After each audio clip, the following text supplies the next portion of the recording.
Саламатсыңарбы, мен сүйүктүү окуучуларым. Бүгүн биз силер менен кыргыз тили сабагынан татаал тактооштордун синтаксистик жол менен жасалышы деген теманы өтөбүз. Сабагыбыздын максаты татаал тактоош жөнүндө маалымат аласыңар. Татаал тактоошторду башка сөз түркүмүнөн айырмалай билүүгө үйрөнөсүңөр жана ошондой эле сабаттуу кыргыз жаштарынан болууга тарбияланасыңар, калыптанасыңар. Сабагыбыздын жүрүшү демек биз силер менен тактооштор, маани берүүчү сөз түркүмүнөн тактооштор жөнүндө маалымат алганбыз. Тактооштордун түзүлүшү жөнөкөй жана татаал тактооштор жөнүндө өткөнбүз. Тактооштор келгиле көңүл бурабыз. Мугалим кандай түшүндүрүп жатты? Суроо. Экинчи суроо. Мугалим качан түшүндүрүп жатты? Мугалим кандай түшүндүрүп жатат? Бат, тез, акырын, ылдам. Качан түшүндүрүп жатты? Бүгүн түшүндүрүп жатты. Теманы өтөрдөн мурун өтүлгөн теманы башкача айтканда тактоошторду эске салып алабыз. Алар кайсы суроолорго жооп берет? Демек тактооштор көбүнчө этишикке тиешелүү болуп айтылып, сүйлөм тизмегинде бышыктооштук милдет аткарат. Кайсы суроолорго жооп берет эле? Келгиле эсибизге салабыз. Кайсы убакта? Биз каникулга тарайбыз. Качан тарайбыз? Кайсы убакта тарайбыз? Жакында. Кайсы убакта? Күзүндө. Кайсы убакта? Кышында. Кайсы убакта? Жайында. Экинчи, качан деген суроого жооп берет. Футбол көрүп отурат. Качан көрүп отурат? Дайыма, кээде, бат-баттан. Демек кыймыл аракеттен берилип, этишикке тиешелүү болуп айтылып, бышыктооштук милдетти аткарып жатат. Анда биздин бүгүнкү жаңы темабыз татаал тактооштор деп аталат.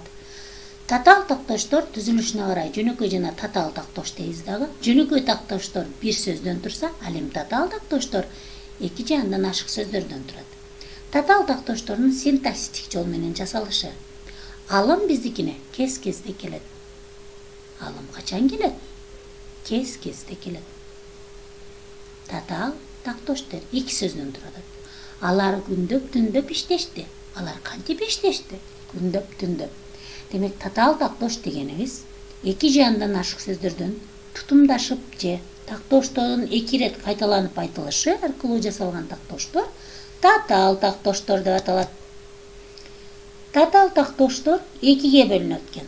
Кош тактооштор жана кошмок тактооштор. Синтаксистик жол менен жасалган тактооштор экиге бөлүнөт дедик. Кош тактооштор буларга жайы кышы, эртели кеч, сөзмө сөз, кайра кайра, ачык айкын, озмо оз. Кошмок тактооштор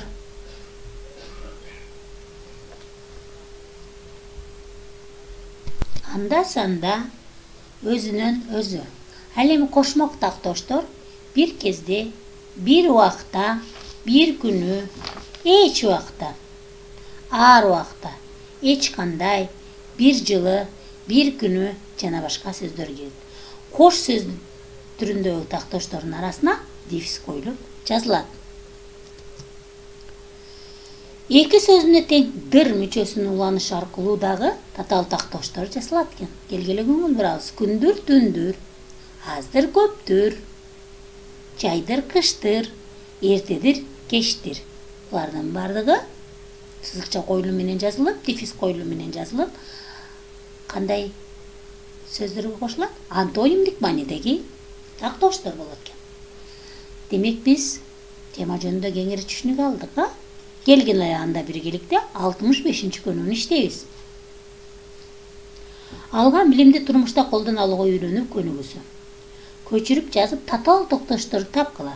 Алардын морфологиялык, синтаксистик жол менен жасалганын айтып бергиле. Жазылыш өзгөчөлүгүн түшүндүргүлө. Азыр элибизде күндөп, түндөп иштеп турган убага. Бул жерде күндөп, түндөп деген. Татаал тактооч кош тактоошко кирет экен. Бүгін ертең чоң концерт болот. Качан? Бүгін ертең. Бул дагы татаал тактооч кош сөз түрүндөгү. Келгиле анда бышыктоочу көнүгүүнү иштеп 65 көнүгүүнү. Ал эми үй тапшырмасы, буну кайтарым байланышка жөнөтөбүз. Ал эми үй тапшырмасы 67 көнүгүү болот. Окуп чыгып татаал тактоочторду көчүрүп жазып, татаал сөздүн кайсы түр экенин аныктайбыз. Кош жана кошмок. Анда силерге ийгилик.